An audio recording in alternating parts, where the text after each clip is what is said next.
Welcome to the Deep End, where nothing's off limits and no topic is too deep. We're John and Jessica, diving straight into raw, real, and unfiltered conversations that hit hard and make you think. If you're ready to break boundaries and challenge the norm, then hold on tight, because we're about to go deep.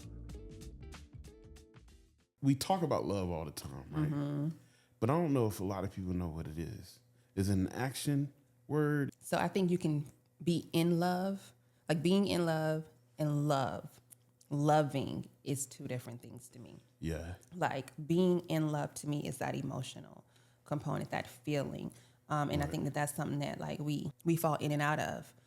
Even with that person that we're in a relationship with, even with that person that we love, right? We will fall in and out of love with them. But how do you fall in and out of love with someone? So, okay. That don't make sense to me. How does it not? So, okay, so I remember a couple of relationships, and I told them, you are not going to always like me. Like, you won't. I am going to get on your nerves. And that right there to me is like that whole falling in and out. Like, there's going to be times when you just adore me. You adore everything about me. And times where it's going to be like we've been arguing or whatever, or maybe I'm not seeing something that you're trying to communicate or seeing something that you need or whatever that is, and it causes you to retreat, whatever that is. That to me is the falling out of the emotionality of love. But the action of love that is the most important to me is even when you have fallen out of love, you still know that you have a responsibility to me. So every person I've loved, I still love. Yes. I mean, there's some that have pissed me off. Yeah, but you're not in love with them. So I'm not in love. So the difference between love and in love is the act of being in love is like continuous. Like now in the present, I am in the process of loving you. I don't think so. So I still look at that, and we can maybe, work on it, work on developing, but I still look at the process of loving you. That's loving you. That's love. That's not in love. So love is for me, a personality, a characteristic, and it is an action. So I'm a loving person is a characteristic of mine. I am a loving person. Now, loving someone is an action. So I guess I would say I am in love with my wife. Because you should be. Every day I am investing love into our relationship. Whereas I may have been in love with, let's say, an ex, but I'm no longer in love, but because I'm a loving person, I still love them. So you love them as a person, as a human being, meaning like you want the best for them. Yeah, and I love them as a person I've had experiences with. You get what I mean? So there is a level to that commitment to them because they're not just Joe Blow off the street. Like, I mean, I care about homeless people as well.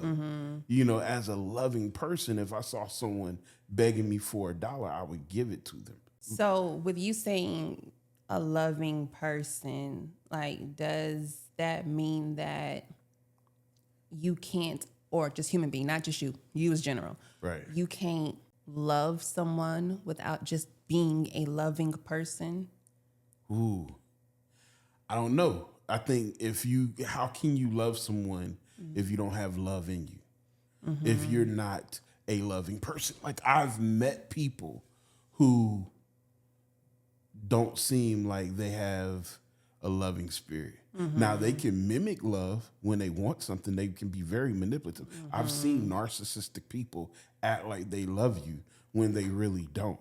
They know what it looks like or what they think it looks like, and they'll try to reproduce it. But they're not a loving person. They don't have love in their heart. They're very selfish. And I've seen selfish people mimic love. I don't think that's love. So then that to me begs the question.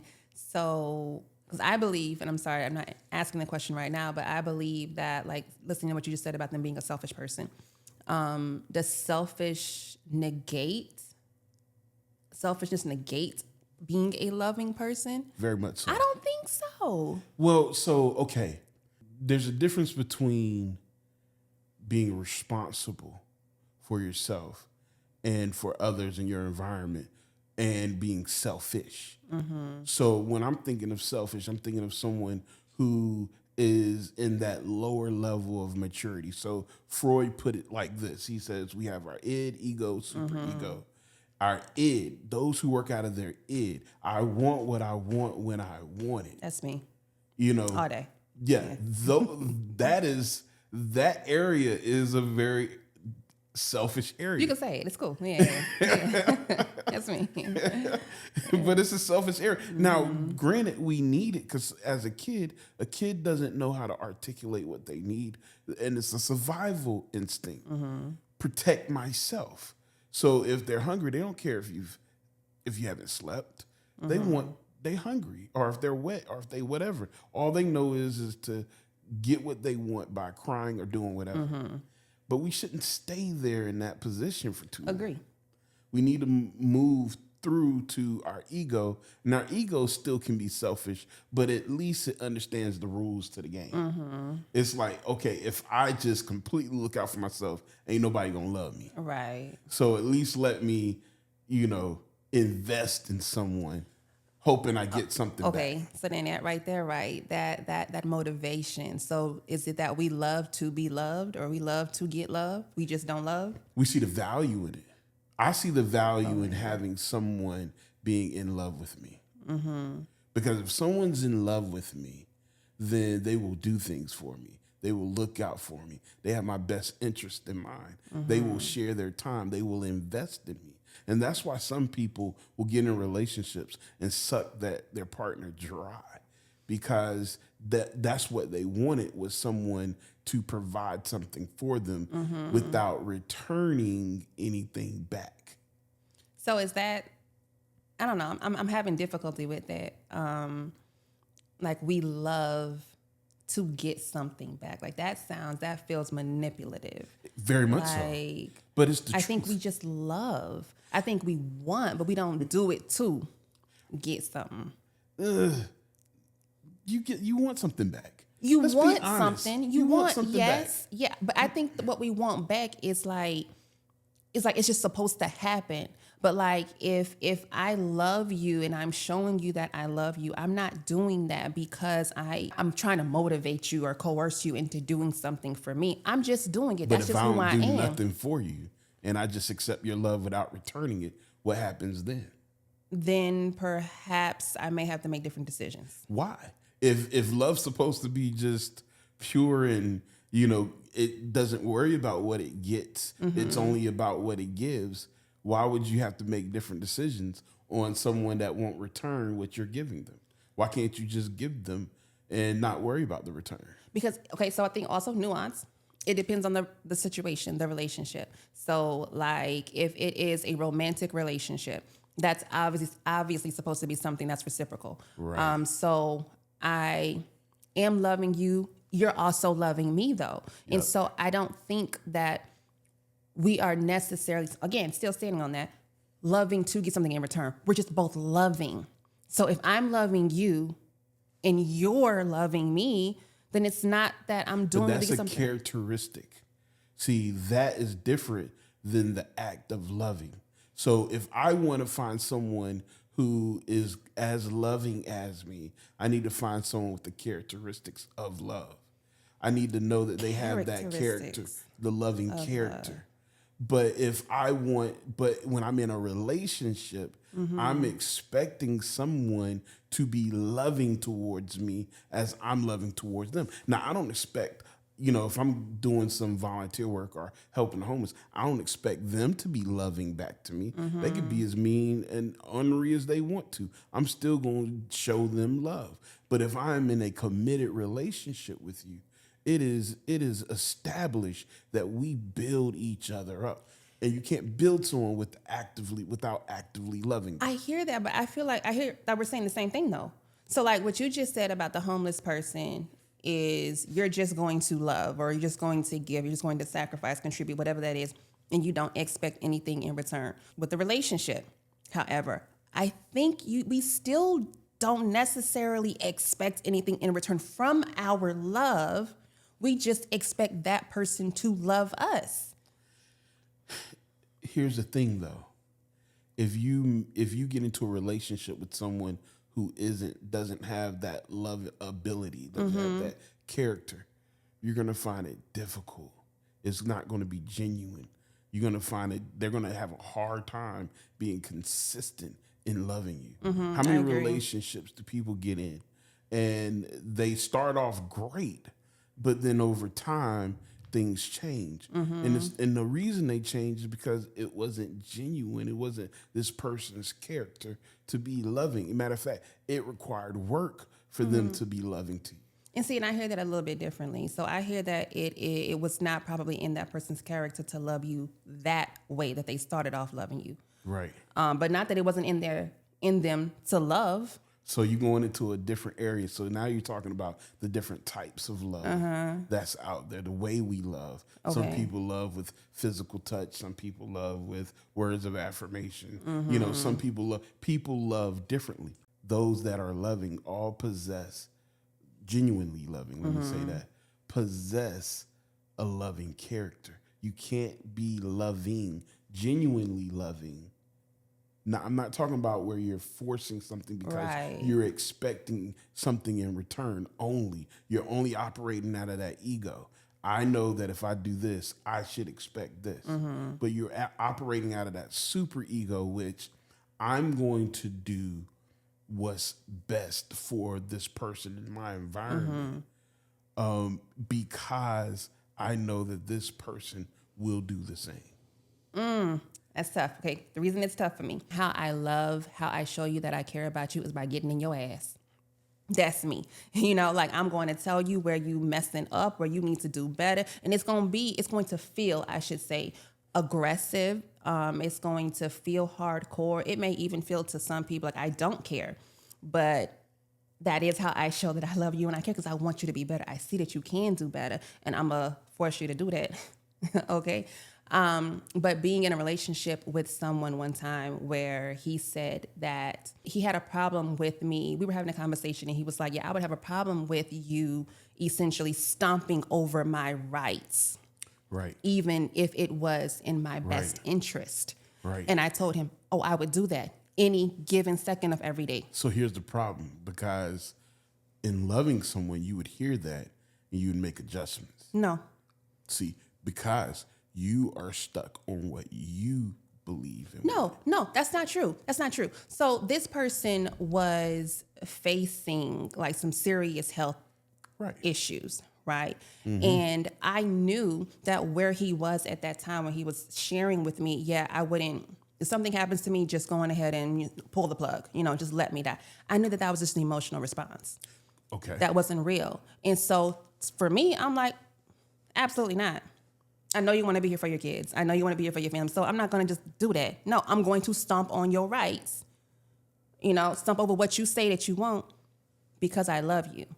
Yeah, but is that because that's what you want? Or is it because Not what at they all. want? I literally just said it. I said because I know that you really do want to be here for your family. Sure. I know that you want to be here for your kids. Right now, you're just having an emotional response. And I think that's also a part of loving is knowing who it is that you're dealing with and knowing their ebbs and flows. But love can't force you to do anything.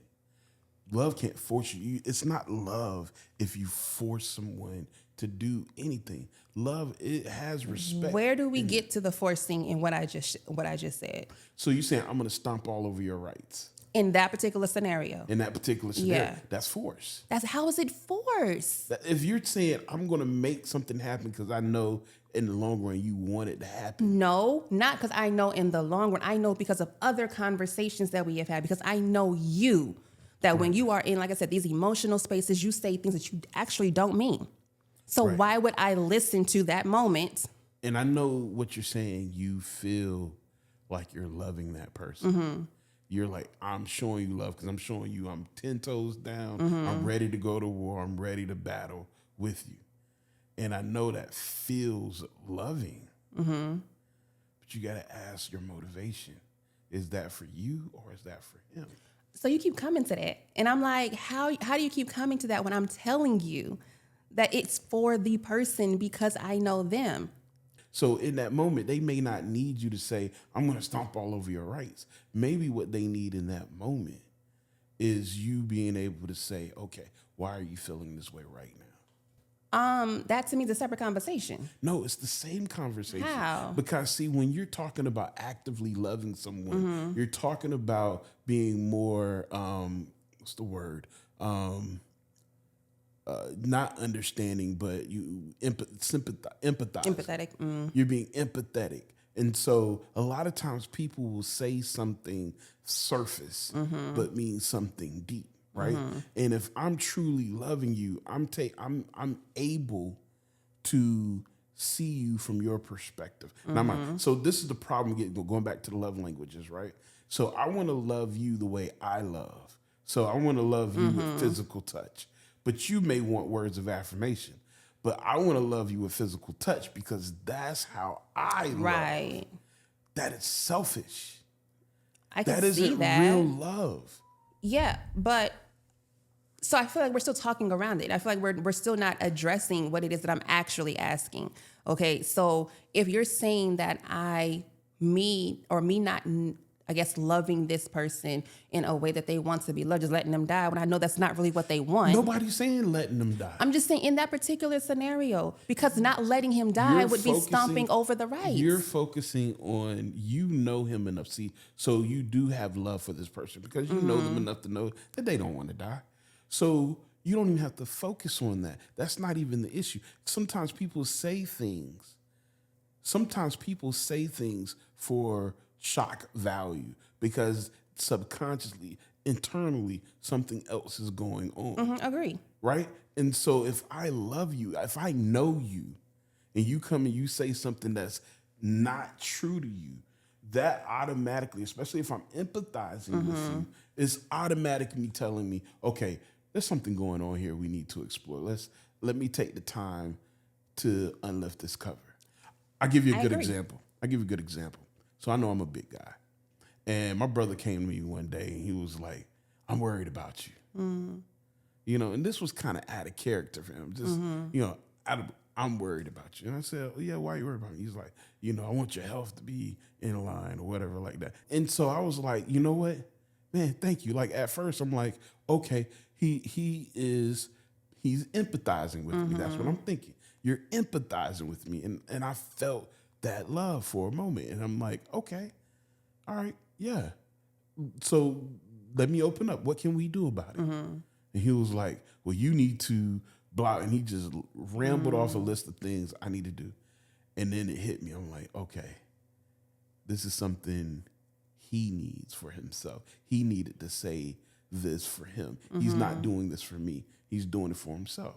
And I checked him on. I was like, okay, I tell you what. Let's wake up every morning at 5 and walk together. You know, I'll call you, you call me.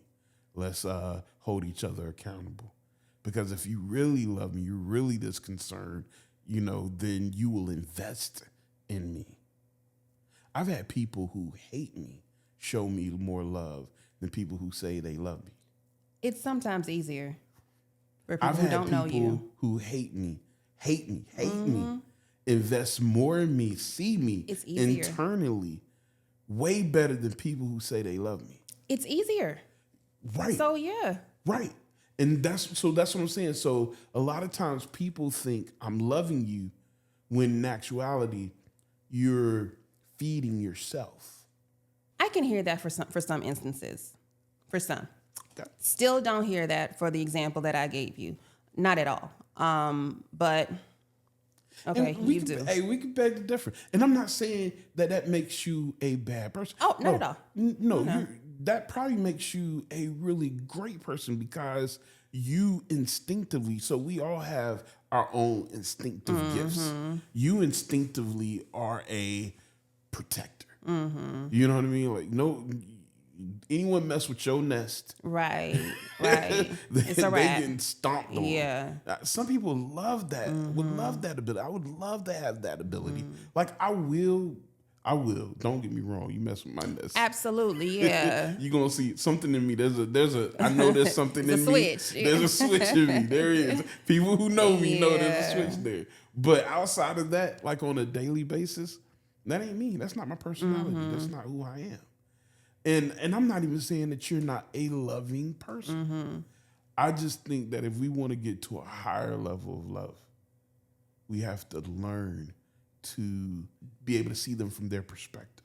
We got to get to that super. Yeah, I agree with that. I'm not negating any of that, but oftentimes I think that people such as yourself, we speak like that from such a one-sided position. Right. So if you're saying that we got to see each other, so am I.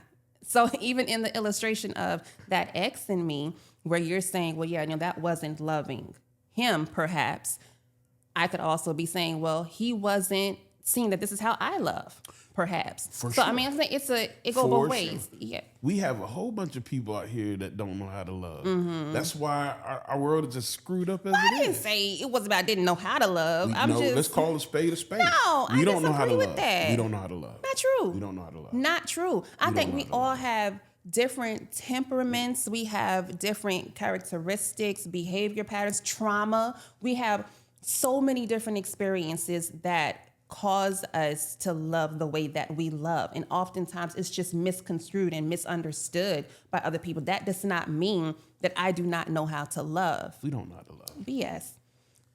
Give me an example of love then. An experience of love you had. Give me. I just gave you one that you told me was now and you weren't loving. So I mean, like, I don't know what else you got. Like, that is me. Like, I love by being that protector. Like, I literally, if I don't ask about you, if I don't try to find ways to help you be better, I literally don't care. So we understand that. We understand that loving looks like that. It does look like, hey, I'm going to invest some time in you. Hey, I'm going to do something special for you. I'm going to think about you. And we know how to mimic it. We do.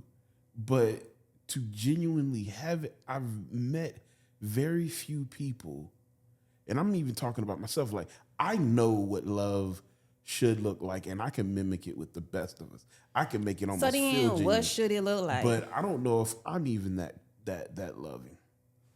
You ain't giving me nothing. Okay. So break it down like this. I'll tell you. Man, because I think we so flawed as humans. It's really hard to kind of really understand and digest because we've done such a good job at mimicking. But love, first of all, here's some things you need to know. Here's some baselines. Once you have love, you can't lose it. Once love is incorporated into your being, you can't lose it. There's no, unless you just, lose your ability to think. You know what I mean? Like you can't lose it. Okay, so this is going to sound spiritual. Typical. Okay. Hey, Right. this is going to sound spiritual. So love doesn't belong to you. It is a spirit that you can pick up on.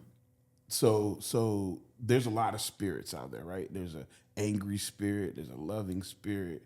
There's a confused spirit. There's a drunken spirit. Right. Like, I mean, there's a manipulative spirit. I think we as humans, we have a cognitive brain. We can see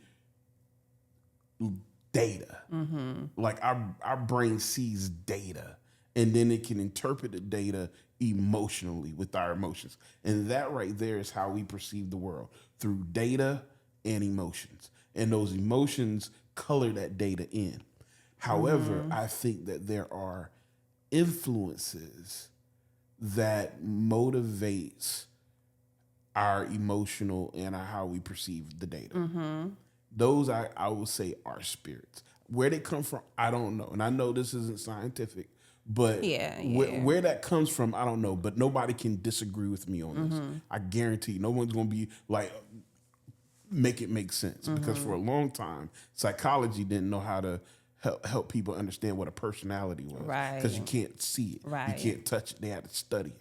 So, okay. So going back to that, so love doesn't belong to us. It actually belongs to whatever, God, let's say God. And so there's a spirit of love.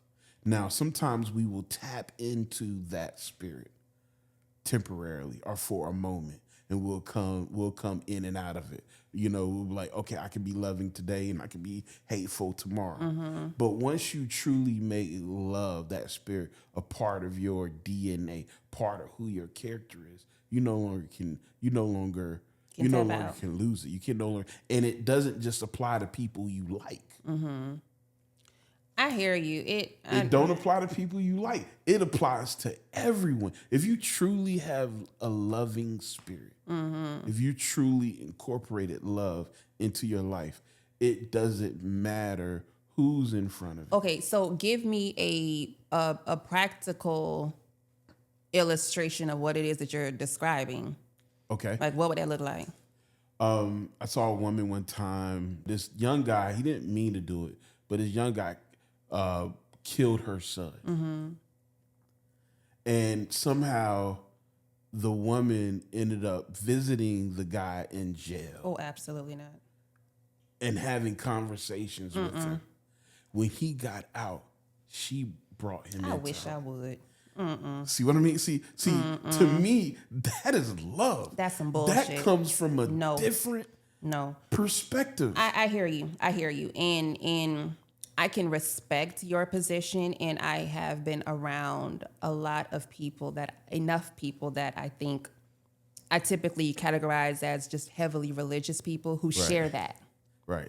I don't. Right. I don't. And yeah. Why not though? Because I believe in boundaries. I believe that somehow, and probably through religion, we have been taught that love looks like, for example, blurring lines when it comes to boundaries. And we don't even know what boundaries actually should look like because we're just taught, I have to love everybody. And I'm like, bullshit. Like, this person murdered your child. You ain't got to do shit for them. You got to forgive them, okay? I agree with that one. That's it, because forgiveness is for you. So that's it. But all of this, the right thing to do, go visit him and show him, for what? I ain't got to do that. It looks like and it feels like the noble thing to do. I think it's why a lot of people also do it. But I think we conflate love by actions like that. And I'm like, well, this is what true love's about. This is what loving a person is. You think no, it's love not. is weak? Absolutely not. I don't. Because I think love is way stronger than anger. I agree. I think love is way stronger than anger. I've seen people hold people accountable out of love in a way that changes their life, and it was really tough.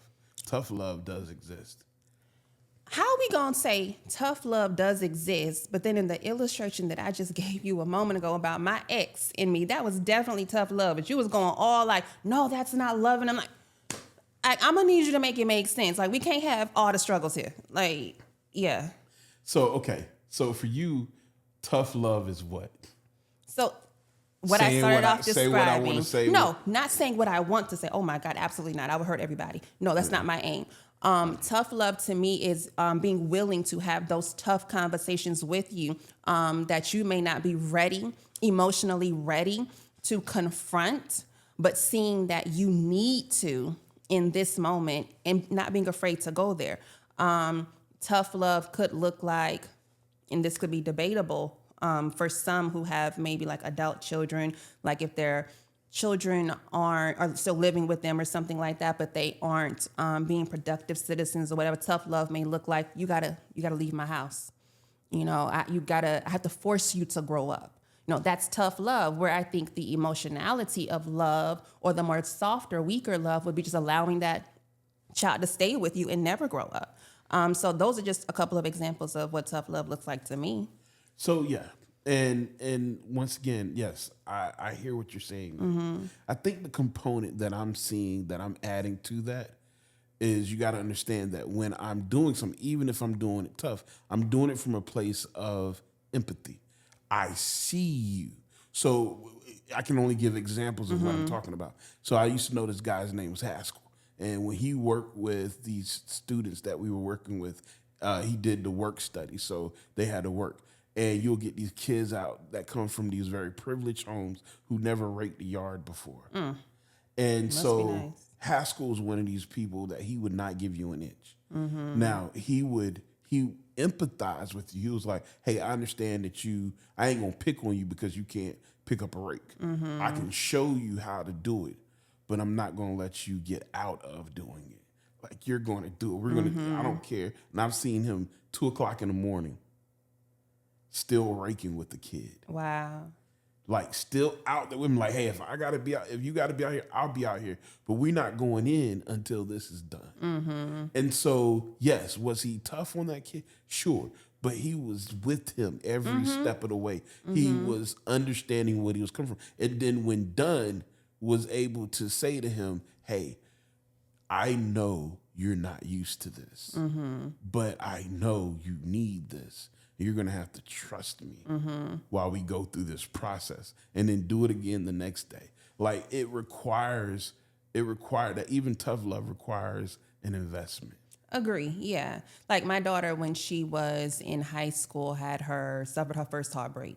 Right. Right. And I am an individual where I'm mostly just like, you just gotta get over it. Let's keep it pushing.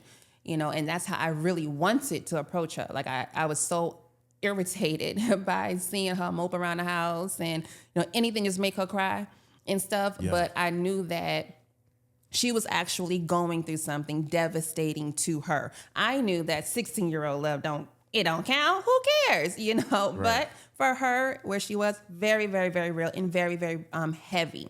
Right. So I remember going into her room one evening and she was just crying on her bed, and I just sat with her and I rubbed her back while she was crying, and I told her that this is good. It's good for her to get it out. Okay, yeah. It's healthy for her to get it out. Yeah. Although I despise crying, I did tell her that, crying is purging, it's therapeutic, cathartic. But then I also told her, and this is the tough probably love part of me, was you're going to have to give yourself a time limit to mourn. Okay, and then once, I said it could be a week, it could be, a month. You decide, okay, you determine what that time limit is. And then when that comes, you got to be done. You love her. See, that to me was love. Now, here's the difference. Would you step in front of a bullet for her? Several without bullets. A second. Yeah. Without a second. Yeah. You know what I mean? Like, there's nothing she could do to make you stop loving her. Absolutely not. Think about those boyfriend or someone else. Yeah. Can they do something to make you stop? Yes. Yeah, I'm definitely not jumping in front of no bullet for them. Yeah. Right. There's the difference.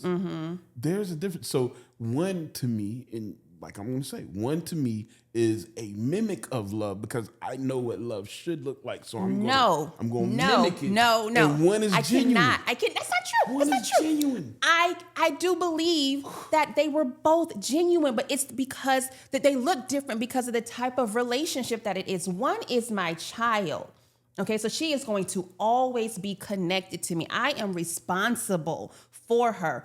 An ex-boyfriend and ex-husband, no, we're both grown. There are different expectations, different definitions, different everything comes with different titles.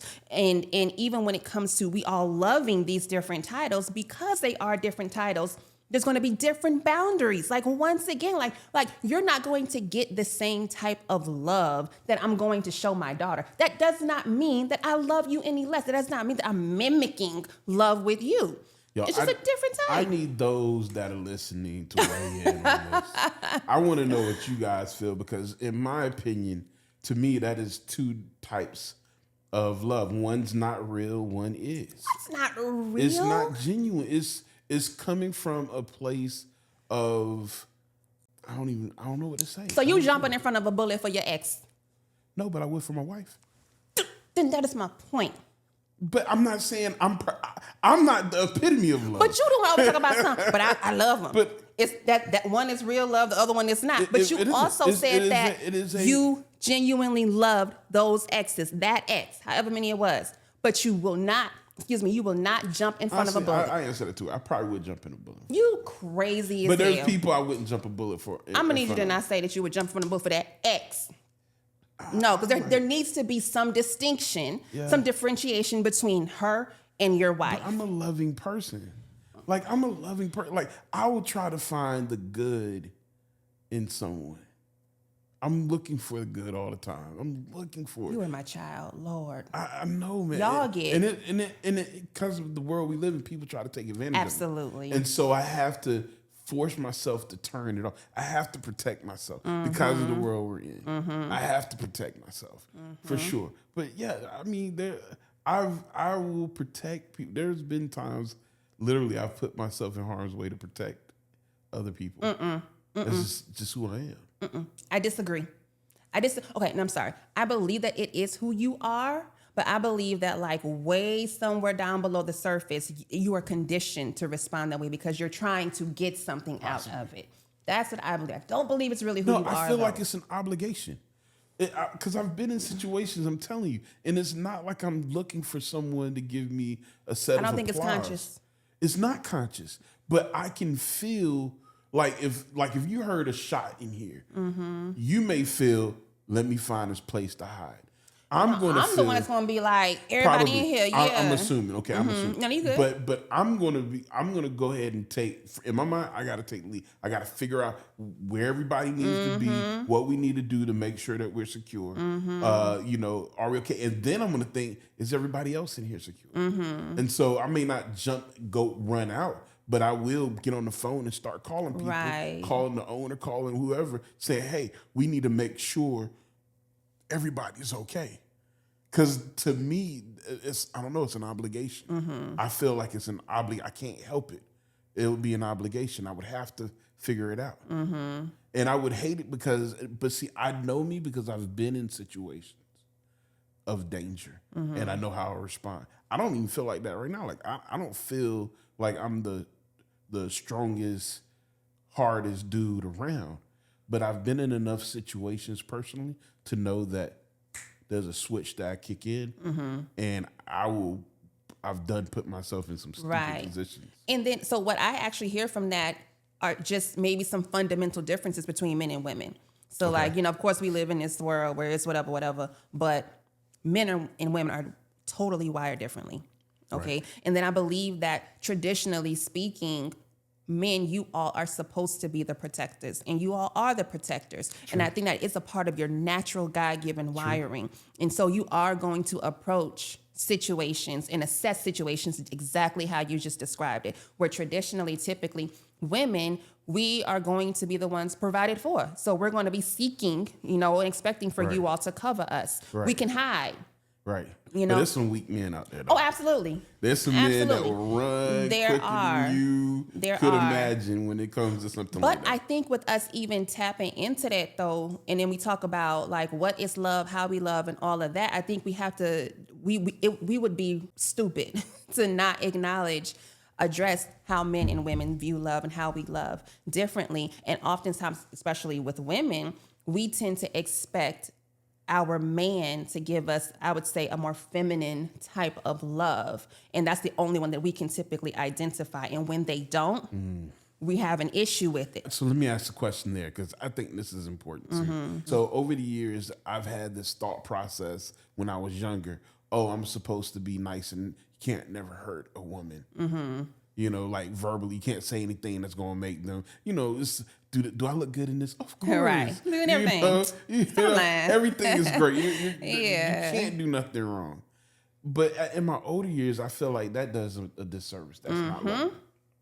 I don't believe that's loving. I think if you really want a healthy, loving relationship, you have to be honest. Ooh, as a very, very honest person. Not too honest. See, there you go. That's the thing. Not there is brutally honest. Yeah, there's honest, but there's not brutally honest. And I agree with you. I'm not a brutally honest person, although some may argue that's how it registers to them. That's not what I'm doing, though.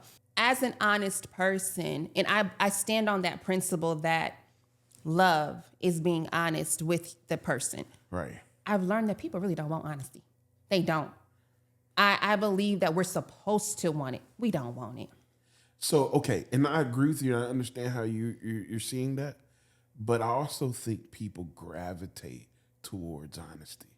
I do. When it's healthy. So I'm a counselor by trade, and I have to be honest with a lot of people. I have to tell them what I'm seeing in the therapeutic environment. Now, granted, you're coming to therapy, you're realizing I need some honesty Right. here.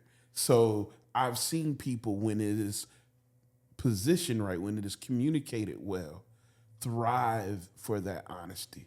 And and people put up all kinds of defenses. You know, I have people come in and they're going to paint a picture, and then they're going to give that persona like, you better not disagree with me. You know, they'll start off the conversation. Don't you agree that men should leave their home and not tell them, and they women should not say nothing? You know, and when I say to them, that sounds like you want to control your woman, not love her.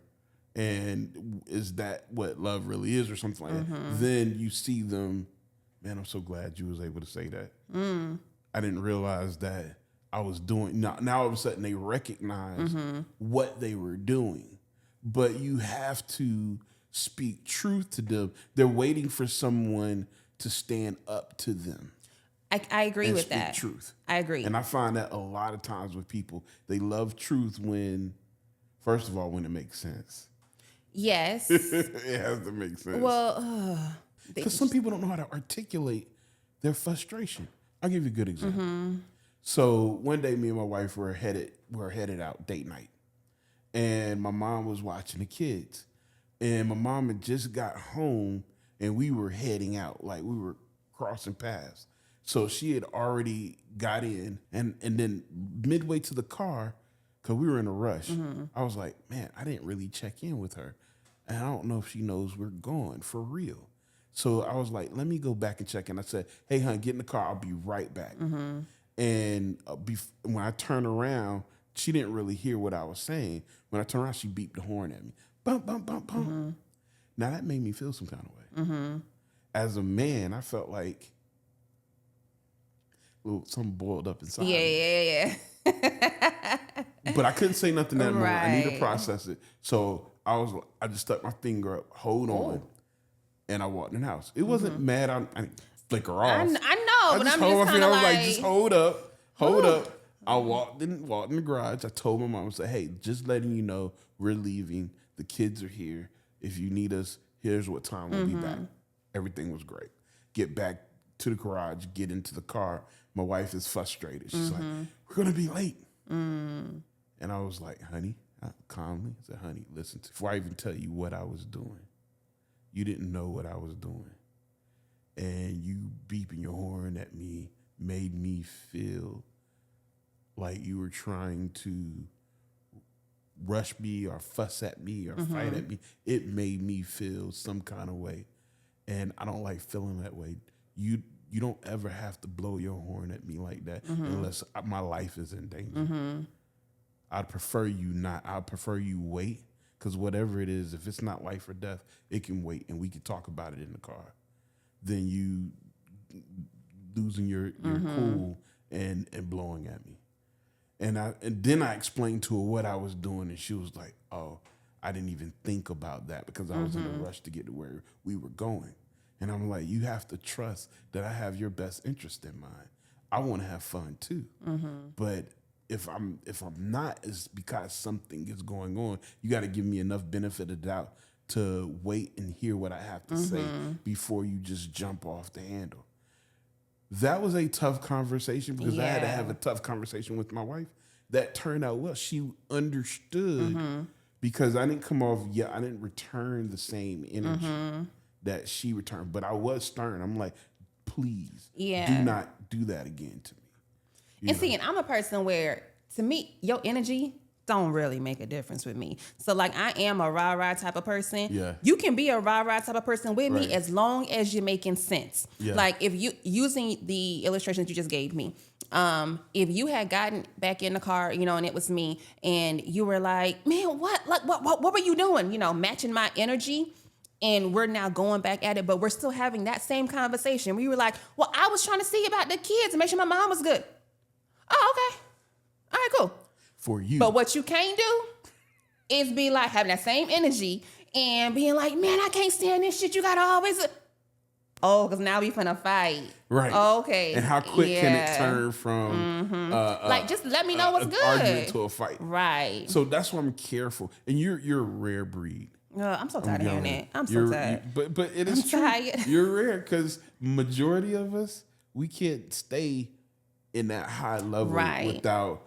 It's like those kids that play fight until it stop being play. Right. You know, it's that one hit you It hit was me all that one games time. until. You know, we used to play that game. You hit you on the back of your Yeah. neck. You know, until you hit that Right. right person the right way, and then all of a sudden it stopped being a game. You know, and so a lot of times you can't you can't go there with people. And so I've learned how to navigate, I guess, that in a way where, hey, I'm gonna be realistic, authentic, but logical, and I'm gonna try to be helpful. I'm gonna try to see it from your perspective and help you see it from mine, so that we could be on the same page. And I don't have to yell to do that.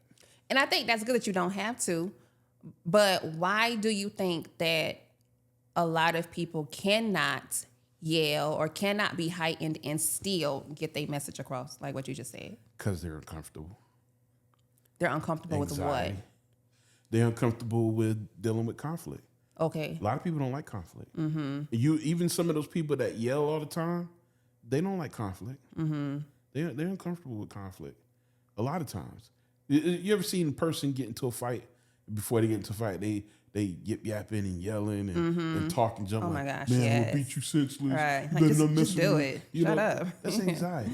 The real fighters won't say no. Right. Real fighters get excited. Right. Okay. Okay, so you're saying that their discomfort in what? In what their partner perhaps thinking something negatively about them is what maybe becomes overwhelming and they can't. Losing their partner, not pleasing their partner, not being happy.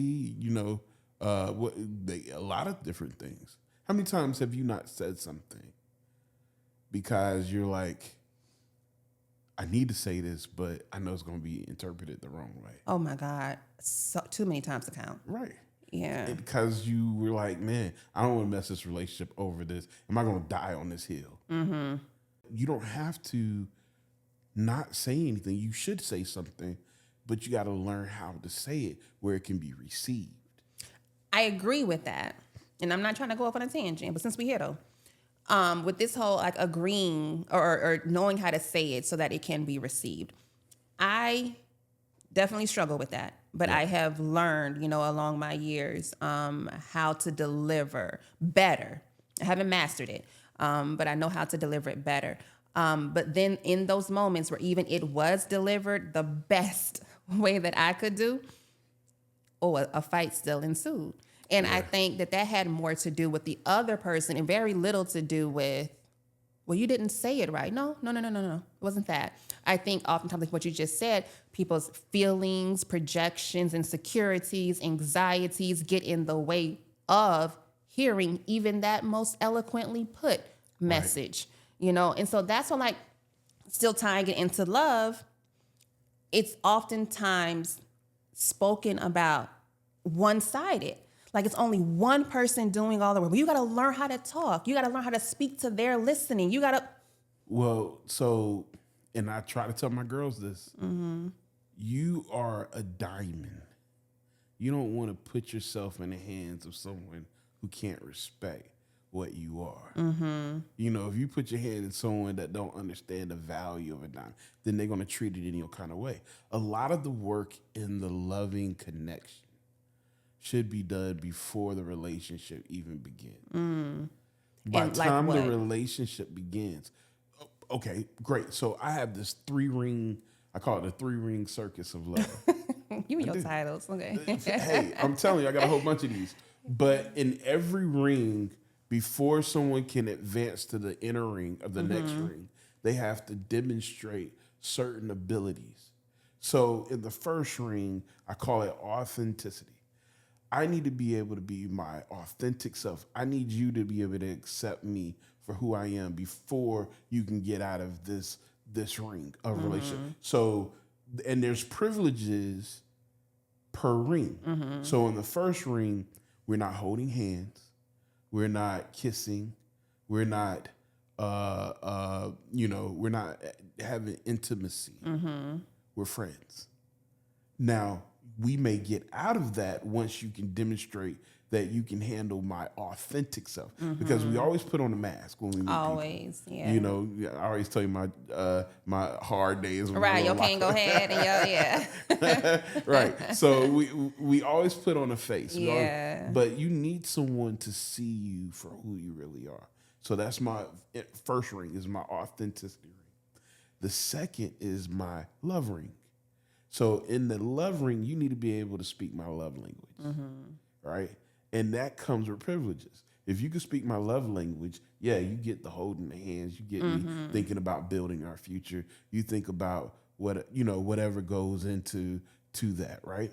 And then my inner ring, my most inner ring, this is where marriage is that we need to be able to be on the same page. We got to be able to jive together. This is my interpersonal connection ring. So that means that we work well together. We're building. We're on the same page. We have the same desires. We mesh on that level. And if you then you get the privilege of possibly being my mate. And so I tell people, like, hey, before we even get to intimacy, I need you to be able to know.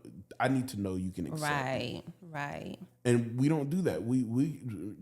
Most relationships happen within the first week of meeting someone. Seriously. The first week of meeting someone. And You don't even know him. right. As soon as you hold my hand, we date. I mean, think about it, man. And, hey, you call me old fashioned, but man, we're having sex on the first date. Right. And so I get it, because you know how we got there? We got there because we tried to downplay the value of sex. We kept saying it's no big deal. Men can have it with no problem, so women should be able to have it with no problem. I disagree wholeheartedly with that. And so we just have sex whenever. And we don't realize that we allow this person into an interconnection, into an inter-ring, without letting them vet the process. Right. And then you wake up and realize that this person isn't for you. And now you just got another battle scar. Now you got a baby, and now it's 18, 19 years. And Right. you tied to this mofo. Right. So, yeah. Right. You get what I'm saying? And so we have to be careful. We have to be intelligent with this thing called love, because love is powerful. Love is powerful, and we have to be aware of what the obligations that comes Right. with it and what it truly means. Right. It's not something that you could just do on the fly. Yeah, so there's this show that people who know me are like surprised that I love it, but Bridgerton, freaking love that show. But on it, they're constantly they have like these families who are constantly trying to get their daughters wedded. Okay, and it shows us, and I don't know how historically accurate it is or isn't, but it shows us, at least for that period, that boys or young men and young girls, if they were not, I think even at least engaged, could not even be in the same room alone together. You know, like and it showed like how you definitely could not hold hands. I think there was this one episode that I saw where the young man and the young woman had sex, and that because they had sex, he was like, I have to marry you now. So it's those certain types of, like, I guess, rites of passage, maybe some could think of, but just maybe just ways of navigating relationships that we just don't do any The problem longer. with those things is their traditions. The problem with tradition is it loses what it means. Like, that comes from probably a really meaningful place, this experience that they were having.